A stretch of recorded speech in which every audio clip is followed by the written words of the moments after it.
In the glittering world of Hollywood, where stars are born and legends are made, few figures have shone as brightly or as poignantly as Natalie Wood. Born Natasha Zakharenko to Russian immigrant parents, she was a child of contradictions, at once a wide-eyed dreamer and a deeply sensitive soul. From the small-town innocence of her early days to the shimmering heights of stardom, Natalie's journey was a tale of resilience, artistry, and an unyielding pursuit of authenticity. Natalie's life was as captivating as the roles she played on screen, from the love-struck Maria in West Side Story to the heart-wrenchingly vulnerable Deanie in Splendor in the Grass. Behind the luminous smile and the glamorous exterior, however, was a woman navigating the complexities of identity, ambition, and love. Her story is one of triumphs and heartbreaks, courage and vulnerability, a life lived in the spotlight but shadowed by struggles that were achingly real. Her tragic death, cloaked in mystery and speculation, has often overshadowed the brilliance of her achievements. Natalie's lifelong fear of dark water and the circumstances of that fateful night have become the stuff of Hollywood lore, casting a shadow over the vibrant woman she was. Yet to focus solely on her end is to miss the radiance of her legacy. Natalie Wood was far more than the unanswered questions surrounding her passing. She was a groundbreaking actress, a devoted mother, and a symbol of strength and elegance. Her journey from Natasha Zakharenko to Natalie Wood is not just the story of a star, but the story of a woman who dared to defy expectations, who lived with grace and determination, and whose light continues to shine long after the cameras have stopped rolling.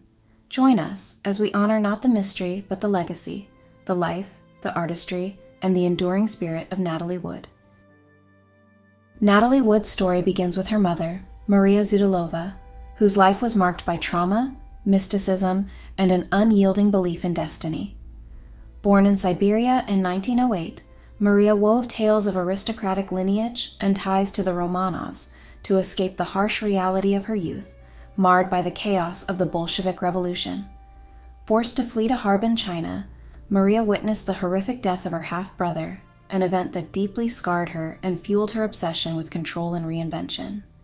Maria found solace in Russian Orthodox traditions and a gypsy's prophecy foretelling that her second child would be a celebrated beauty, cursed by dark waters. This prophecy shaped Maria's life and decisions, driving her relentless pursuit of a better future.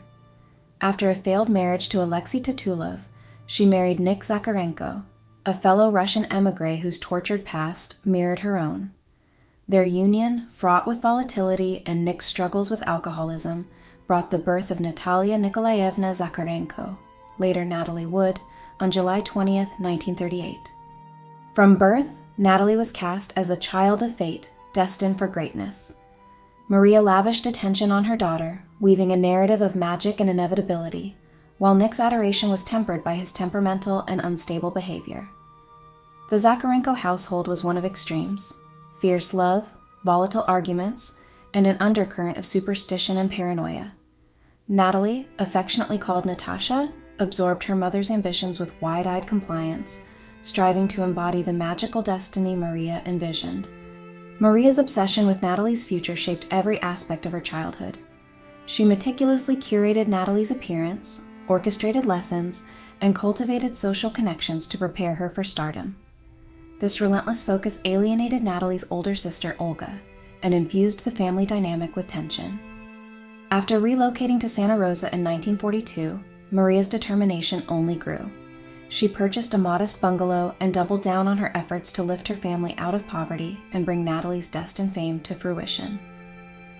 Natalie's early years were a paradox of enchantment and oppression, a tender soul caught in the intricate web of her mother's dreams, burdened by the weight of a destiny she could not escape. Maria's relentless drive to transform Natasha into a star gained urgency when she discovered that local children were being cast in films. Inspired by Edna Mae Wanacott, a Santa Rosa girl cast in Alfred Hitchcock's Shadow of a Doubt, Maria became fixated on positioning Natasha for similar success. At just 4 years old, Natasha became the vessel for her mother's ambitious dreams, thrust into auditions and performances, often too young to grasp their significance. In 1943, Maria's persistence paid off when Irving Pichel, a director scouting for the film Happy Land, arrived in Santa Rosa. Seizing the moment, Maria coached Natasha to charm him. Their meeting, carefully staged by Maria, left a lasting impression on Pichel, despite his initial dismissal. Natasha's small role in Happy Land followed, her endearing performance cementing what Maria framed as a destined moment of discovery, though in reality, it was the result of Maria's meticulous maneuvering. On set, Maria's presence was unyielding. Natasha, styled in Shirley Temple curls, was guided through her brief scene, dropping an ice cream cone on cue while Maria hovered nearby. To onlookers, Natasha's compliance appeared automatic, her mother's dominating influence shaping her every move. Even friends noted how Maria's will consumed Natasha's young life, turning her into a living projection of her mother's dreams. Irving developed a genuine fondness for Natasha, offering kindness that extended beyond professional interest. Rumors swirled, likely fueled by Maria, that he considered adopting her, though this was never pursued. Before leaving Santa Rosa, Irving visited the Gurdon home, cautioning Maria about the toll Hollywood could take on Natasha's childhood.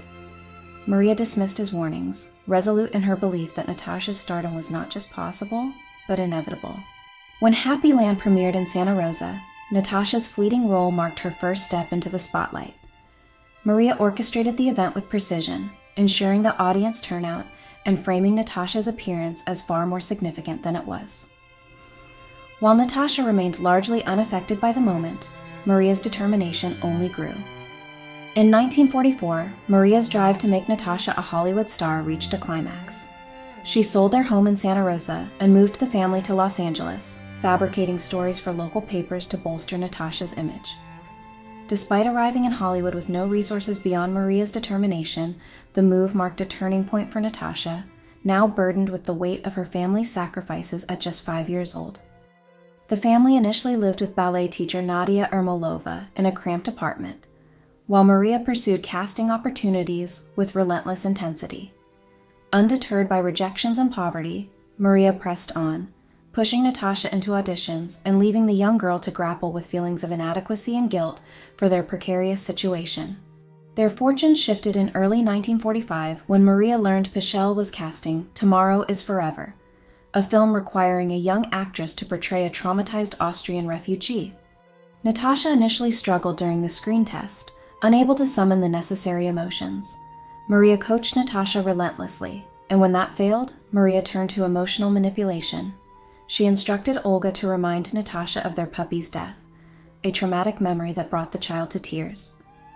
For Natasha's second screen test, Maria's methods grew even more extreme. According to some accounts, she tore the wings off a live butterfly moments before the audition, sending Natasha into hysterics. The resulting performance was so raw and moving that it overwhelmed Pichel, who ultimately cast Natasha in the role despite his lingering doubts. This success marked Natasha's transformation into Natalie Wood, a name imposed by the studio to fit Hollywood's image of a rising star.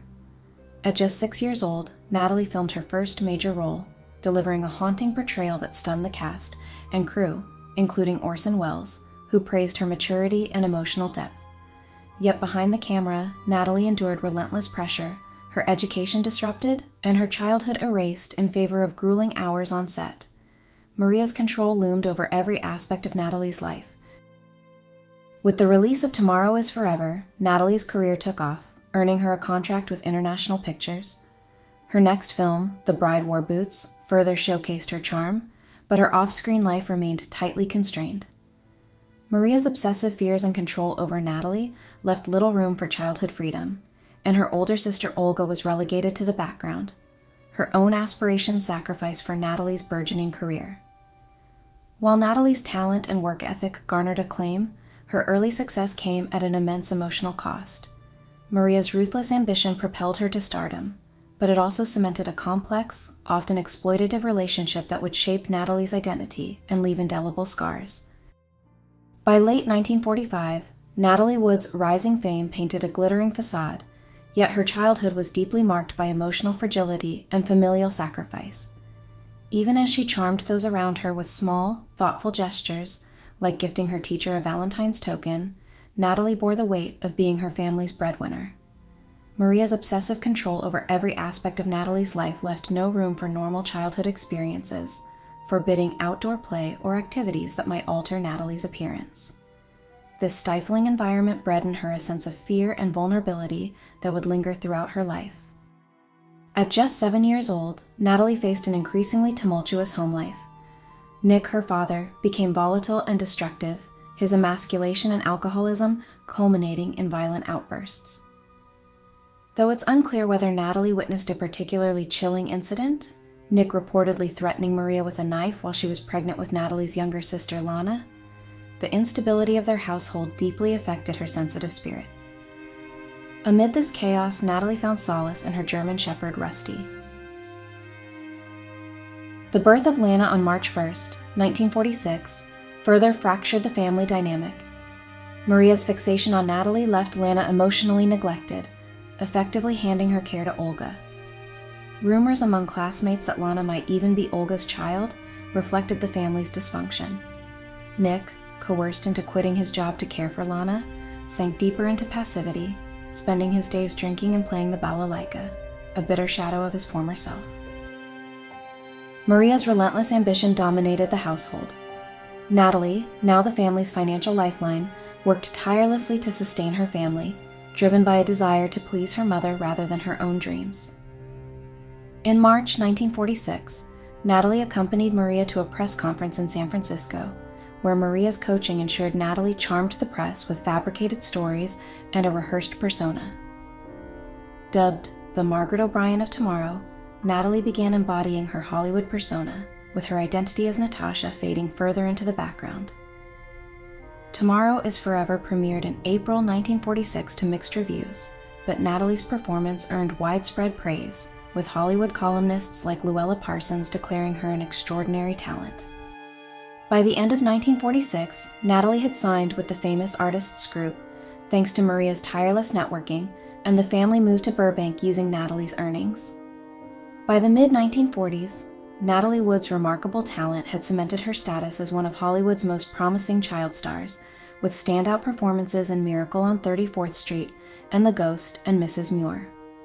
Directors and co-stars praised her intelligence and discipline, but behind the scenes, Natalie faced relentless pressure from her mother Maria, whose overbearing control left the young actress grappling with exhaustion and an increasing disconnection from her own identity. Every success came at the cost of Natalie's freedom in childhood, overshadowed by Maria's fabricated narratives and harsh discipline. In 1948, a defining moment occurred during the filming of The Green Promise, when a stunt mishap left Natalie with a broken wrist and a lifelong fear of water. Maria's choice to hide the injury and prioritize Natalie's career highlighted her ruthless ambition, leaving Natalie with a permanent physical reminder of the sacrifices imposed upon her. As Natalie entered her preteen years, the strain of balancing her true self with her public persona intensified. Her role in The Jackpot, where she portrayed a much younger child, exemplified this conflict. Forced into braces and infantilizing costumes, Natalie endured deep humiliation, often crying during filming. This struggle to reconcile her professional image with her maturing identity became a recurring theme in her life. A pivotal moment came when Natalie encountered actor Robert Wagner on the Fox lot. His charisma and confidence sparked a sense of admiration and a yearning for independence and adulthood. His image, taped to her bedroom wall, symbolized the life she aspired to, a stark contrast to the sheltered and controlled world she inhabited. Despite brief respites, such as a move to Northridge and her love for her horse powder, Natalie's attempts at normalcy were short-lived. A tragic accident with powder that injured her younger sister Lana left Natalie consumed with guilt, prompting her to sell the horse. As Natalie Wood transitioned into her teenage years, her life became a delicate balancing act between Hollywood stardom, adolescent rebellion, and the suffocating control of her mother Maria. Roles in films like Dear Brat and The Star continued to demand her time and energy, disrupting any sense of normalcy she sought at school. At Robert Fulton Junior High, Natalie's fame often isolated her, but she found a much-needed confidant in Mary Ann Marinkovich, a friend who provided a rare reprieve from Maria's relentless expectations. Encouraged by Mary Ann, Natalie symbolically cut her pigtails, a small but powerful act of rebellion against her child star image and Maria's dominance. This period marked the start of Natalie's transformation. Experimenting with makeup and testing her boundaries, she began to assert her independence. Though clumsy at first, such as her awkward attempts to impress her crush, Jimmy Williams, Natalie's persistence hinted at a deeper yearning for self-discovery. Her vision of a more meaningful acting career crystallized after watching A Streetcar Named Desire, where Vivien Leigh's powerful performance inspired her to aspire beyond the wide-eyed innocence that had defined her roles. Her opportunity to embrace more mature characters came with Just for You, where she shed the childish costumes of her earlier films and began to claim a sense of autonomy on set. Despite her professional achievements, Natalie's personal life was fraught with complexity. Hollywood staged romances, like her pairing with actor Tom Irish, placed her in situations far beyond her years. At just 14, Natalie navigated a public image of maturity while longing for the simplicity of adolescence. Her budding relationship with Jimmy Williams offered a glimpse of the freedom she craved, contrasting sharply with the calculated relationships her mother orchestrated. Jimmy's rebellious spirit and genuine affection provided Natalie with fleeting moments of joy, from amusement park adventures to daring toboggan rides, allowing her to temporarily escape the confines of her starlet persona.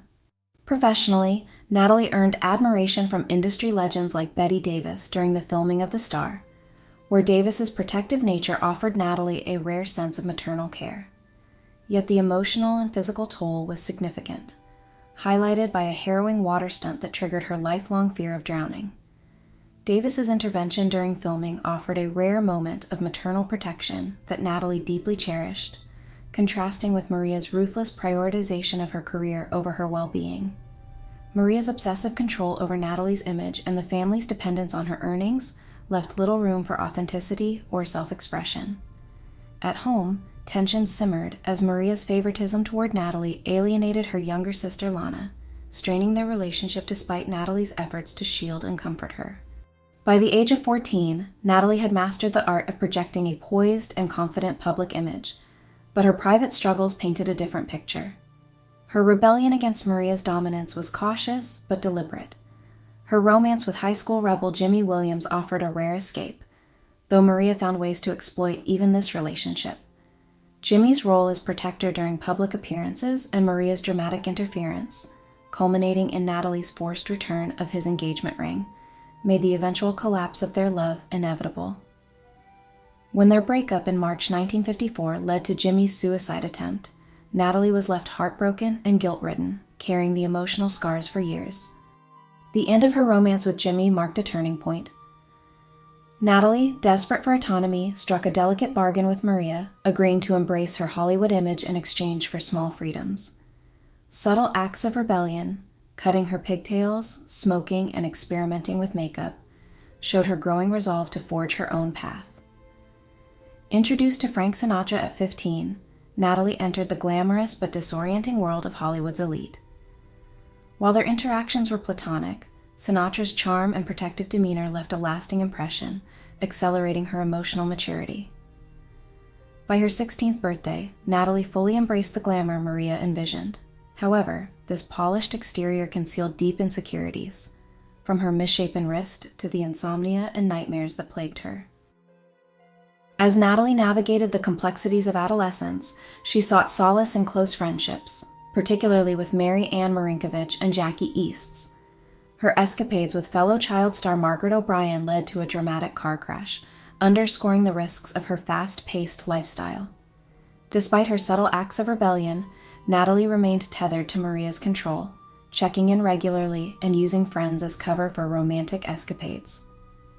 Her life at 16 was a study in contrasts: the public persona of a glamorous Hollywood starlet and the private struggles of a young woman yearning for autonomy. Beneath the glittering facade, Natalie's resilience and determination began to take root, setting the stage for her ongoing journey of self-discovery and independence.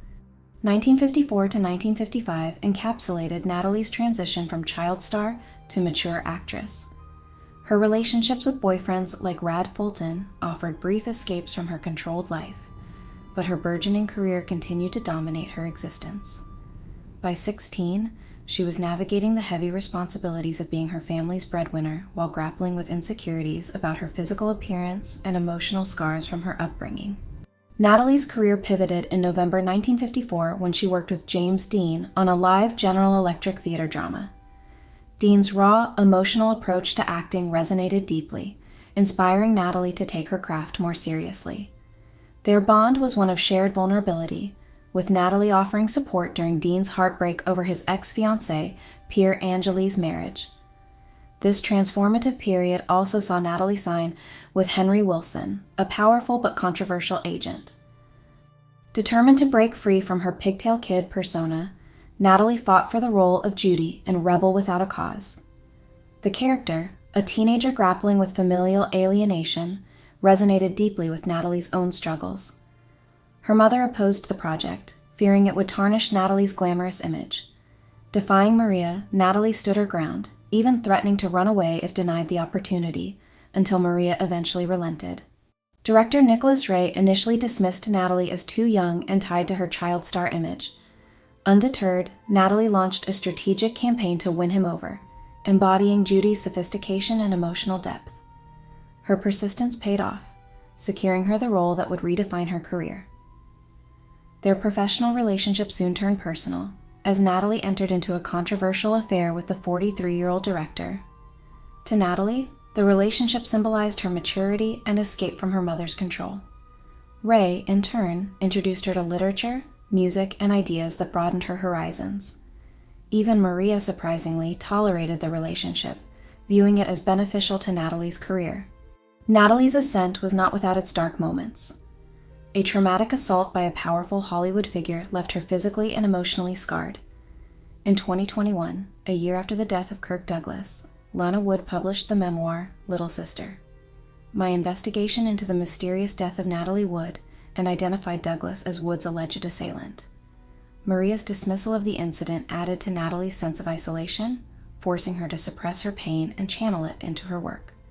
This buried trauma, coupled with her professional pressures, contributed to a growing emotional fragility. In February 1955, Natalie's inner turmoil culminated in a car accident after a night of drinking with friends Dennis Hopper and Jackie Easts. Thrown from the vehicle, her first instinct was to call Ray. Ray arrived at the hospital and declared Natalie as the star of his upcoming film. Under Nicholas Ray's mentorship, Natalie's transformation for Rebel Without a Cause was both physical and emotional. With darker hair, subtle makeup, and a wardrobe designed to mature her appearance, she exuded a newfound sophistication. Ray introduced her to improvisational acting, pushing her beyond her Hollywood training to tap into raw emotional depths. Rehearsing alongside James Dean and Sal Mineo was both inspiring and intimidating, with Dean's mercurial nature amplifying Natalie's insecurities while challenging her to rise to his level. Her clandestine affair with Ray, though offering temporary solace and mentorship, ended abruptly, leaving Natalie to navigate feelings of abandonment while striving to establish her independence. Natalie's dynamic with James Dean was equally complex. Initially dismissive of her as too Hollywood, Dean's perception shifted as they found common ground in their shared vulnerabilities. While their bond remained platonic, Natalie's admiration for Dean and their collaborative energy on set deepened her commitment to her craft. As Judy, Natalie channeled her personal pain and longing into a performance of raw vulnerability. Her tearful confession scene in the police station earned her praise from audiences and critics alike. Natalie later reflected that Rebel Without a Cause felt deeply personal, marking the first time she considered herself an actress rather than just a star. James Dean's death in September 1955 left Natalie profoundly affected, both by the personal loss and the role it played in elevating Rebel Without a Cause to cult status. Off-screen, Natalie balanced the demands of her rising stardom with private acts of rebellion. From staged romances with actors like Ben Cooper to wild escapades with Dennis Hopper and Nick Adams, Natalie sought moments of freedom amid her tightly controlled image. Natalie's reconnection with Robert Wagner in 1956 at a Hollywood party marked the beginning of a whirlwind romance that became the center of her life. Their first date aboard Wagner's sailboat provided Natalie with a sense of calm amidst the chaos of stardom. Despite her deep-seated fear of dark water, Natalie found solace in Wagner's presence and the serenity of their time on the sea. By mid-1957, Wagner became her primary focus, offering the stability she craved amidst a hectic career. Natalie's romantic life, however, remained under the scrutiny of both Hollywood and her controlling mother, Maria. Juggling relationships with suitors like hotel heir Nicky Hilton and others, Natalie faced constant tabloid speculation. Meanwhile, her career demanded relentless effort, with Natalie going to great lengths, such as adopting a Brooklyn accent and pretending to be Jewish, to secure roles like Marjorie Morningstar. The intense public and professional pressures left her emotionally drained, and Wagner became her anchor. Their romance captured the imagination of Hollywood, with Wagner showering her with grand gestures, including a black mist mink stole for her 19th birthday. On December 6, 1957, Wagner proposed with a pearl and diamond ring hidden in a glass of champagne. Their engagement dominated headlines, and just 3 weeks later, the couple married in an intimate ceremony in Scottsdale, Arizona. The wedding was a dream come true for Natalie, but bittersweet for Maria, who feared losing control over her daughter and ominously warned, "No good will come of this." Their honeymoon, filled with public adoration, revealed underlying challenges.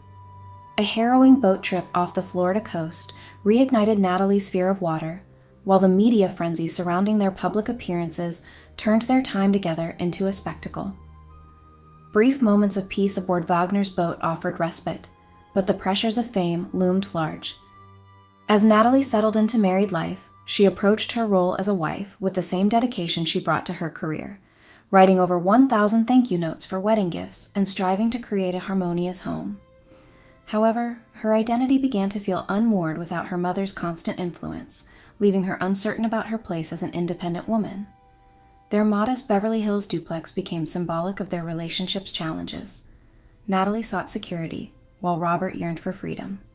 Maria's interference further strained their marriage. Suspicious of Robert's live-in butler and critical of his lifestyle, Maria's comments created tension between the couple. Professionally, Natalie faced battles of her own. Refusing roles tied to her past traumas, including one involving her alleged rapist, led to a suspension by Warner Brothers. Despite their image as America's sweethearts, cracks in Natalie and Wagner's marriage deepened. Wagner's attachment to his boat symbolized his need for independence, while Natalie's reliance on the same vessel reflected her yearning for safety and connection. Their inclusion in Frank Sinatra's clan added a glamorous veneer to their union, but friends like Steffi Sidney noted an underlying tension between the couple's public bliss and private struggles. By the late 1950s, Natalie's professional ambitions and insecurities began to clash with Wagner's career frustrations. While Natalie's star continued to rise, Wagner's career stagnation created friction. Their once idyllic relationship faced mounting pressure, exacerbated by their contrasting needs and the unrelenting demands of Hollywood. In 1961, the couple's marriage came to an abrupt and painful end. The exact circumstances of their separation remain clouded by speculation, with rumors of infidelity and betrayal. For Natalie, the dissolution of their marriage was devastating, dismantling the fairy tale she had long envisioned. In the aftermath, Natalie spiraled into despair, culminating in an overdose on sleeping pills, which she later described as a cry for help rather than a suicide attempt. Despite her anguish, Natalie worked tirelessly to protect Wagner's reputation, refusing to reveal details of their separation and even threatening to cut ties with her mother if she leaked information. Natalie turned to therapy as a lifeline during this turbulent period. Recognizing her dependency on others, from her mother's control to her reliance on Wagner, she began a journey of introspection and self-discovery. Therapy became a cornerstone of her recovery, helping her confront the vulnerabilities that had shaped her identity and find strength in her independence. While her marriage had ended in heartbreak, Natalie's resilience and determination to rebuild herself shone through. She navigated the relentless scrutiny of the press with grace and began to carve out a new path for herself, both personally and professionally. As she prepared for the next chapter of her life, Natalie's story reflected her ability to endure and grow amidst profound challenges. Natalie's burgeoning romance with Splendor in the Grass co-star Warren Beatty provided a reprieve from the emotional wreckage of her failed marriage to Robert Wagner. Beatty, known for his intellect, charm, and attentiveness, offered Natalie a companionship that momentarily steadied her as she grappled with identity, self-worth, and the enduring scars of her separation. Their chemistry, palpable both on-screen and off, became a lifeline during a turbulent time in her life.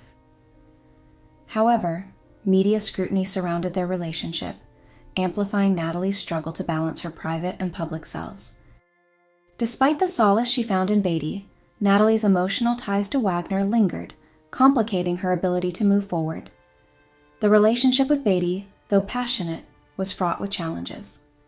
His intense focus on his burgeoning career often left Natalie feeling unmoored, while the media's obsession with their romance only heightened her anxieties. Amidst these struggles, Natalie began to focus on her own independence. Therapy became a cornerstone of her healing process, helping her confront the vulnerabilities that had long shaped her identity. Delayed in filing for divorce, she vacillated between clinging to the remnants of her past and embracing the promise of a new chapter. While her personal life was marked by heartbreak, Natalie's career soared to unparalleled heights during this period. Her portrayal of Deanie Loomis in Splendor in the Grass was a career-defining performance, earning her critical acclaim and an Academy Award nomination. Under the guidance of director Elia Kazan, Natalie delved into the raw vulnerability of her character, channeling her own pain into a portrayal that resonated deeply with audiences.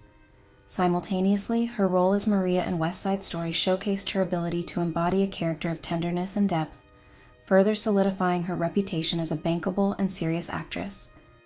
Yet, these professional achievements came at a cost. The grueling production schedules and her perfectionist tendencies left Natalie emotionally drained, and the heartbreak of being dubbed in West Side Story undermined her confidence, exacerbating her insecurities about her abilities. Despite these challenges, she turned her pain into artistry, delivering performances that would define her legacy. As 1962 dawned, Natalie embarked on a new journey with Gypsy, a project that mirrored her own experiences as a former child performer, navigating the shadow of a controlling mother. The role of Louise, who transforms into the self-assured Gypsy Rose Lee, resonated deeply with Natalie, offering her an opportunity for reflection and catharsis. Although Maria disapproved of the film, Natalie embraced it as a means of exploring her own struggles through her art. The production tested Natalie's resilience. Critics described her as driven to the point of neurosis, but her commitment to the role shone through. The emotional weight of her performance, particularly in tender moments like her rendition of Little Lamb, reflected Natalie's ability to channel her own pain into deeply affecting artistry. Her transformation into Gypsy Rose Lee, both on-screen and off, was a milestone in her journey toward self-possession. In the summer of 1966, Natalie Wood made a bold and defining decision to sever ties with Warner Brothers, a move that symbolized her rejection of the studio system that had controlled her life since childhood. Paying $175,000 to break her contract, Natalie freed herself from the constraints of a Hollywood machine that had dictated her career and identity for years. In a dramatic gesture, she dismissed her professional team and crossed out their faces in a Life magazine photo. Natalie also began confronting long-held fears, starting with spending a night alone in her home, a seemingly small but monumental step toward normalcy. Natalie's 28th birthday party in 1966 became a poignant celebration of her newfound independence. Surrounded by old friends and Hollywood colleagues, the event revealed glimpses of her complex relationships, particularly with her father, Nick, whose rare display of pride brought both joy and melancholy. Yet Natalie's quest for authenticity clashed with years of conditioning to associate sadness with approval. As she confided to friends, learning to be real was an uphill battle that required peeling away the layers of her carefully constructed Hollywood persona. She embraced the name Natasha, signaling a return to her authentic self. Eschewing the trappings of stardom, she pursued intellectual growth, enrolling in cooking and decorating classes and exploring creative outlets beyond acting. Despite her progress, Natalie's insecurities and fears persisted. During a 1968 Mediterranean holiday, a swim in deep water triggered a severe panic attack, reinforcing the haunting premonition she often expressed in recurring dreams of drowning. These fears left an indelible impression on those around her, with friends like writer Joseph Lewis noting fleeting moments of sadness beneath her cheerful demeanor, likening her to a literary heroine grappling with inner demons.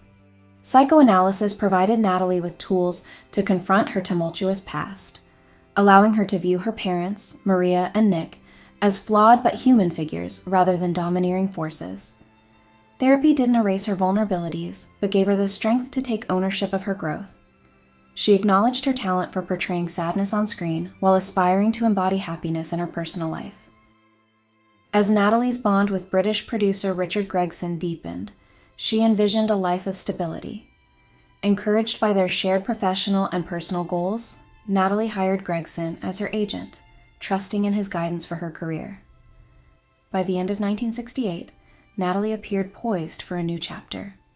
Engaged to a man who promised stability, detached from the oppressive studio system and focused on personal growth, she seemed to have achieved a delicate balance. After a 2-year hiatus, Natalie re-entered Hollywood in 1968 with Bob and Carol and Ted and Alice, a daring satire that marked a new phase in her career. Demonstrating both confidence and business acumen, she negotiated a percentage of profits and rejected nude scenes. On set, Natalie's professionalism and charm impressed her co-stars and director Paul Mazursky. She approached the project with a refreshing simplicity, even doing her own makeup.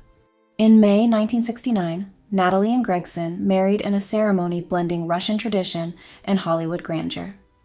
Against her mother Maria's superstitions about May weddings, Natalie embraced her heritage, incorporating symbolic elements like wheat in her hair for fertility. The event, attended by stars like Warren Beatty and Julie Christie, evoked a Dr. Zhivago-esque romance. The success of Bob and Carol and Ted and Alice revitalized Natalie's career, earning her an astonishing $3 million. However, she downplayed its significance, declaring her focus had shifted to love and motherhood. With her marriage to Gregson and dreams of a family, Natalie radiated happiness, prioritizing personal fulfillment over professional ambition. In early 1970, Natalie discovered she was pregnant, fulfilling her lifelong dream of motherhood. She embraced this milestone as a chance to reclaim the childhood she had lost to Hollywood, semi-retiring to prepare for her new role as a mother. Dedicating herself to knitting baby clothes and decorating a nursery, Natalie found joy in nurturing her personal life. In June 1970, a chance dinner party reunited Natalie with her former husband, Robert Wagner, nicknamed RJ. Their emotional conversation rekindled unresolved feelings, culminating in Wagner sending roses the next day, as he had after their first date. Both described the evening as pivotal, acknowledging that their connection had never truly faded. Natalie's sister Lana later reflected on the unbreakable bond between them, saying, "He was never gone out of her heart." September 1970 brought the birth of Natalie's daughter, Natasha Gregson, a moment of pure joy that seemed to fulfill her long-held dreams. Determined to protect her child from the burdens she had endured, Natalie kept Maria's influence at arm's length. However, her happiness was short-lived. In 1971, Natalie discovered Gregson's affair with her young secretary, a betrayal that shattered their marriage. Acting decisively, she ended the relationship, packed his belongings, and filed for divorce the same night. Despite friends urging forgiveness, Natalie remained resolute. The betrayal not only ended their marriage, but also severed Gregson's ties to Natalie's family. Gregson was beside himself. "He called me to see if I could help patch them up," recalls Olga, "and I can't change Natalie's mind when she decides that she's not going to go back to him, and he never spoke to me after that." In the wake of her divorce from Richard Gregson, Natalie Wood found solace in an unexpected place: Robert Wagner. His call offering support struck a deep emotional chord, rekindling a connection long buried under years of heartbreak and separation. Their conversation was warm and familiar, a bridge to their shared history and the love they once knew. While on a trip to Sardinia, Natalie's thoughts repeatedly returned to RJ. She found herself questioning the significance of his gesture. Was it merely kind, or did it hint at something more? Their bond, rooted in mutual understanding and shared pasts, grew stronger with each phone call and visit. By Christmas, Robert's frequent acts of kindness, including thoughtful gestures for her and her daughter Natasha, suggested the possibility of rekindling their love. By early 1972, rumors about Natalie and Robert's reunion began to swirl. In January, Robert ended his engagement to Tina Sinatra, clearing the way for a renewed relationship. Their reconciliation felt like a homecoming for both, with Natalie describing their first weekend together in Palm Springs as transformative. "It was like I was 11 years old again," she confided, evoking the teenage infatuation that had blossomed into a complex but enduring love. This time, their relationship was built on a more equal footing. Robert's successful television career brought a new stability to their dynamic, allowing Natalie to feel secure in ways she hadn't before. Their renewed romance was not merely a rekindling, but a transformation, a second chance to build the life they had dreamed of together. On July 16, 1972, Natalie and Robert remarried in an intimate ceremony aboard a yacht in Malibu. The event, though chaotic with paparazzi and seasick guests, was deeply sentimental. Natalie and Natasha wore matching gingham dresses. Maria, ever dramatic, oscillated between joy and being overwhelmed by the spectacle. Despite the chaos, the wedding was a poignant moment for Natalie, a declaration of love and a promise of renewal. The months following their wedding marked a period of adjustment and reflection. Natalie and Robert adopted a nomadic lifestyle, balancing their careers with time spent in Malibu, Aspen, and Europe. Robert quickly assumed the role of a devoted stepfather to Natasha, fostering a sense of family that Natalie had long yearned for.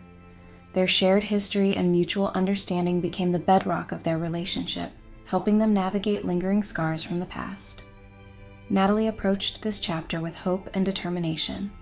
As her sister Lana noted, "She never stopped loving Robert. She told me she would always love him." Together, they sought to rebuild the fairy tale they had once lost, finding strength in their love and the promise of a brighter future. Their daughter, Courtney Wagner, was born on March 9, 1974. In 1976, Natalie received an Emmy nomination for her portrayal of Maggie in Cat on a Hot Tin Roof. While her luminous presence drew praise, some critics found her performance overly stylized, leaving Natalie disheartened. She had hoped the project would mark a pinnacle in her career, but the mixed reception underscored the complexities of her professional life. Despite this setback, she redirected her energy into her family, creating a vibrant and nurturing home for Natasha, Courtney, and RJ. By 1977, however, Natalie began feeling restless. She yearned for a project that could reignite her artistic passion, candidly admitting to friends that her life with RJ had become middle-aged square. This restlessness pushed her back toward acting, seeking roles that could challenge and fulfill her. In 1977, Natalie accepted a role in the disaster film Meteor, drawn by its big-budget allure and the chance to play a character connected to her Russian heritage. She immersed herself in preparation, taking crash courses in Russian to perfect her accent. However, the film's focus on special effects over character development left Natalie frustrated and disillusioned. Director Ronald Neame acknowledged the project's shortcomings, particularly its failure to explore Natalie's transition from leading lady to character actress. The Meteor shoot coincided with a challenging period in Natalie's marriage to Robert. Friends observed her insecurity when he visited the set, interpreting it as a fear of repeating past mistakes. Robert's social drinking habits also caused tension, stirring memories of her father's alcoholism. Despite these challenges, their mutual devotion provided a foundation of stability amidst Natalie's inner struggles. Natalie's insecurities about aging and appearance deepened during this time. She felt immense pressure to maintain her beauty, a standard instilled by her mother, Maria. Small habits, like chewing gum to firm her jawline or contemplating plastic surgery, reflected her vulnerability. These insecurities compounded the challenges of balancing her personal and professional lives. During Meteor, Natalie confronted her lifelong fear of water while filming scenes involving dangerous mud and water stunts. Though terrified, she displayed remarkable courage, determined to overcome the phobia rooted in her childhood. Her chilling remarks during interviews about water's potential dangers revealed the lasting impact of her trauma, serving as a poignant reminder of her resilience and vulnerability. In 1978, Natalie took on the television film The Cracker Factory, a project that resonated deeply with her.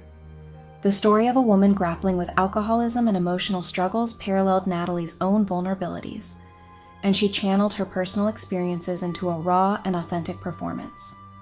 Her meticulous attention to detail, insisting on specific lighting and makeup choices, reflected her commitment to portraying the character's fragility and resilience.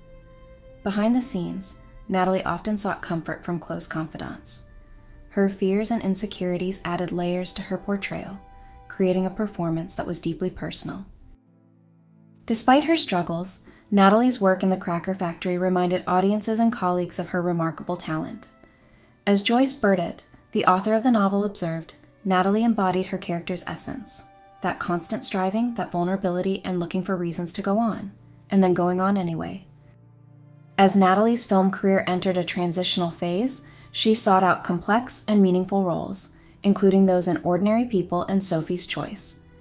Despite her passion and determination, she was ultimately passed over for both. Natalie's passion for challenging work remained undiminished.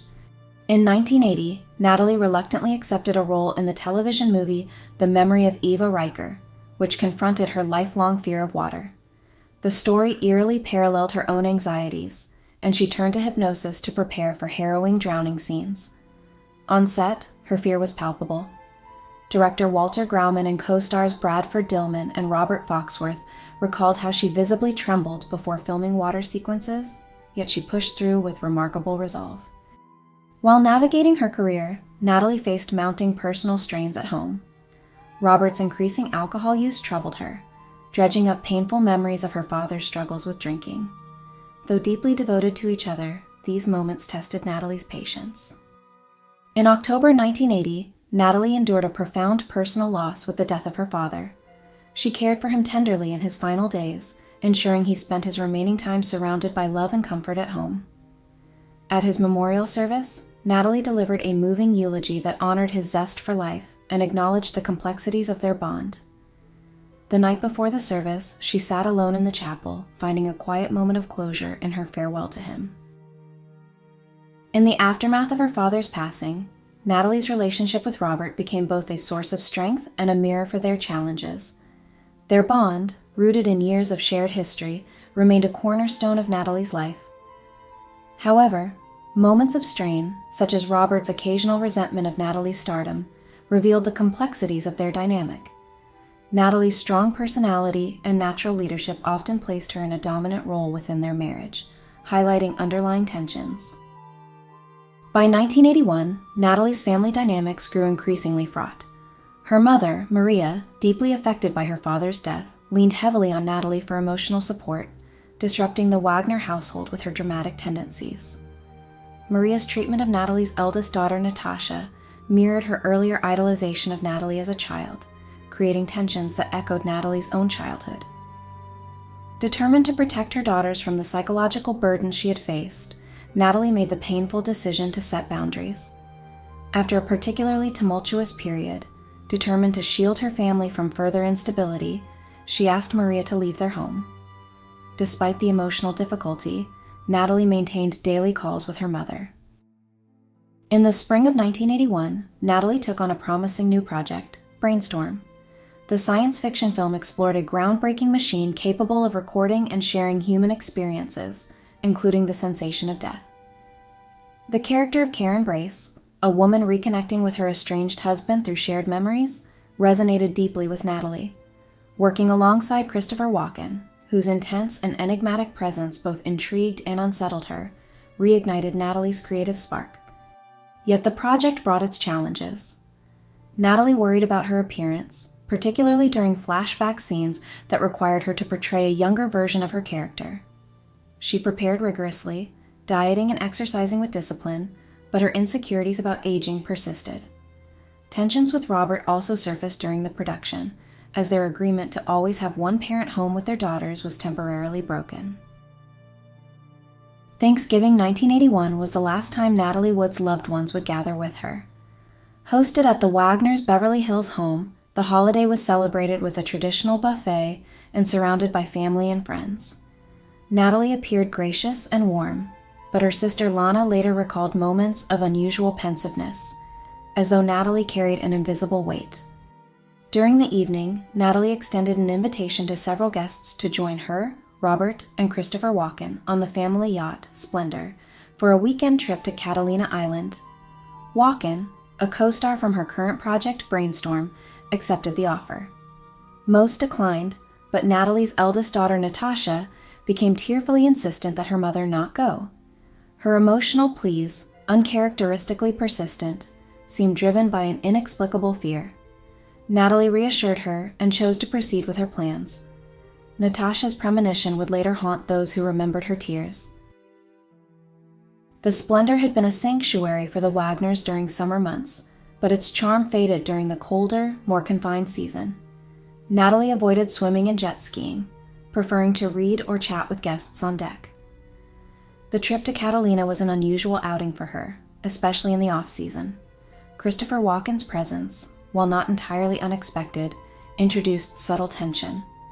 His camaraderie with Natalie had sparked speculation, particularly on the Brainstorm set, where their artistic bond was evident. For Robert, the trip began under a cloud of insecurity and unease, exacerbated by rough weather during the journey to Avalon Harbor. After anchoring near Avalon Harbor, the group went ashore for dinner at Doug's Harbor Reef. Witnesses described them as lively, enjoying drinks and laughter, but alcohol flowed freely, adding an edge to the evening. Robert presented Natalie with a $5,000 diamond necklace, a gesture that seemed both tender and symbolic of unspoken tensions. As the evening wound down, Natalie hesitated to board the dinghy for the return trip to the Splendor. The cold night, rough seas, and her discomfort with dark water left her visibly uneasy. Despite her reservations, she relented, and the group returned to the yacht. Back on the yacht, the atmosphere shifted. Wagen retired to his stateroom, leaving Natalie, Robert, and the yacht's captain, Dennis Davern, to continue the evening. Accounts suggest tensions between Robert and Natalie began to surface, fueled by jealousy over her friendship with Wagen. Alcohol exacerbated emotions, and conversations became increasingly charged. One pivotal argument reportedly took place in the salon. Wagen later described the discussion as centering on Natalie's career, with Robert expressing frustration about her professional commitments. Wagen defended Natalie's dedication, sparking further discord. According to Davern's later accounts, the argument escalated dramatically, culminating in Robert smashing a wine bottle and accusing Wagen of inappropriate intentions toward Natalie. Disturbed, Natalie declared, "I'm not standing for this a minute longer," and retreated to the master stateroom. The events following Natalie's retreat to her stateroom remained shrouded in mystery. By approximately 1:30 a.m., Natalie was no longer aboard the Splendor, and the yacht's dinghy, Valiant, was also missing. Robert later speculated that Natalie had attempted to secure the dinghy, which had been banging against the hull, and accidentally fallen into the water. This explanation conflicted with her well-documented fear of water and reluctance to leave the yacht at night. Hours later, her body was found floating near the dinghy. She was dressed in a flannel nightgown, socks, and a red down jacket. An autopsy revealed bruises on her arms and legs, consistent with a fall, though their precise origin was unclear.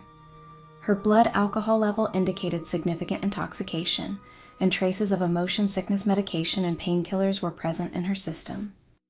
The testimonies of those aboard the Splendor, Robert, Wagen, and Davern, differed in critical ways, fueling public speculation. Robert initially claimed he thought Natalie had taken the dinghy ashore, but later suggested she fell accidentally. Wagen maintained a more reserved stance, offering little insight into the night's events. Over time, Davern altered his account, alleging that arguments and emotions had reached a boiling point before Natalie's disappearance. Theories about what transpired range from accidental drowning to foul play, but no definitive conclusions have been reached. The cloud of suspicion, especially around Robert, cast a shadow over his grief. Wagen retreated from the public eye, unwilling to engage with the speculation. Davern's later allegations of a cover-up added to the enigma but offered no resolution.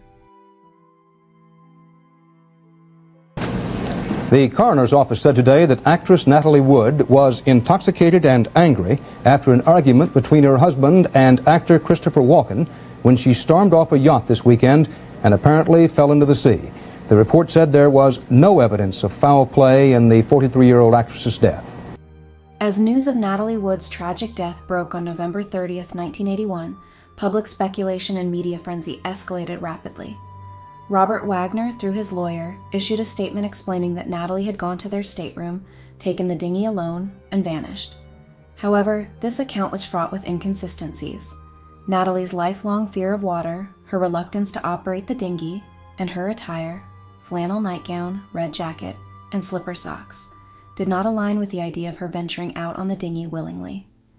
Robert claimed to have immediately searched for Natalie and contacted authorities, but the hours-long delay in sounding the alarm contradicted his statement. The account left many unanswered questions and fueled growing skepticism about what truly happened aboard the Splendor that night. Los Angeles County Coroner Dr. Thomas Noguchi, known as the Coroner to the Stars, held a press conference on November 30th, declaring Natalie's death an accidental drowning. Noguchi suggested she had likely slipped and hit her head while attempting to board the dinghy, explaining the bruises found on her arms and legs.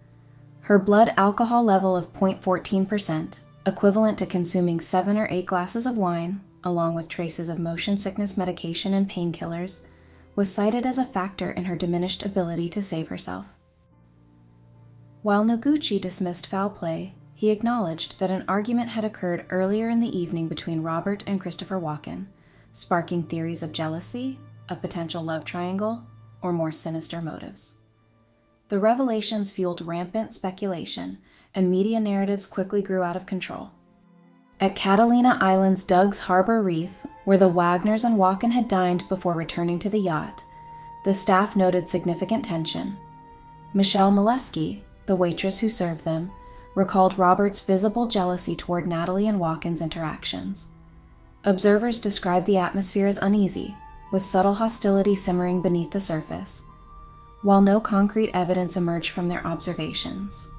Some staff privately speculated that the night's tensions may have carried over to the yacht. As Robert retreated from public scrutiny, he was attended to by close friends, confidants, and a physician. His daughters, Natasha and Courtney, turned to him for comfort, but he struggled to provide clarity, weighed down by his grief. Robert reassured Natalie's mother that Natalie had not suffered, offering her some measure of solace. However, Natalie's younger sister Lana was less convinced. When she questioned Robert about the details of that night, his account shifted. He claimed Natalie had accidentally fallen overboard after going to bed, but faltered when Lana pressed him on why he hadn't heard a splash or heard cries for help. His repeated pleas for her to believe him only deepened her doubts. On December 2, 1981, Natalie Wood's funeral became a moment of collective mourning, bringing Hollywood to a standstill. The ceremony, held at Westwood Village Memorial Park, was attended by luminaries such as Laurence Olivier, Gregory Peck, and Fred Astaire, who served as honorary pallbearers. Natalie's casket was adorned with 1,000 gardenias, her favorite flower, and surrounded by Russian balalaika music. 11-year-old Natasha placed a private farewell letter in her mother's casket, while 8-year-old Courtney clung to the hope that her mother might somehow return. Robert, embodying the image of a grieving widower, handed gardenias to his daughters before kissing Natalie's casket in a moment that was immortalized by the media. For Maria, Natalie's death shattered her entirely. Her grief manifested in erratic behavior, including introducing a young fan who resembled Natalie as her secret illegitimate daughter, a delusion that she maintained for months. Her fixation on Natalie's absence consumed her, with daily rituals marking the void her daughter left behind. Despite the coroner's official conclusion of accidental drowning, numerous inconsistencies and unanswered questions persisted. Witnesses like Marilyn Wayne, who had heard cries for help near the Splendor that night, were never fully investigated. The bruises on Natalie's body, the delay in reporting her missing, and the conflicting statements from Robert, Walken, and Davern left a trail of ambiguity. Peggy Griffin, a close friend, theorized that Natalie might have tried to adjust the dinghy after hearing it knock against the yacht. However, this explanation seemed implausible for someone with such a profound fear of water. Why would Natalie, dressed in a heavy coat and slippery socks, act so impulsively in the dark of night? The enduring mystery surrounding her death left those who loved her searching for answers that would never come. Natalie Wood's life was a symphony of brilliance and vulnerability, a testament to the power of resilience and artistry. Her journey was not defined by the mystery of her tragic end, but by the luminous legacy she left behind. She was a star who redefined Hollywood's standards, a woman who lived with passion, and a mother who loved fiercely. To reduce her to the unanswered questions of one fateful night would be to dim the extraordinary light she cast across decades. Let us remember Natalie not for the murky shadows of her passing, but for the vibrant force she was. A groundbreaking entertainer who danced between vulnerability and strength, illuminating screens and hearts alike. Her life, with all its triumphs and struggles, is her true legacy.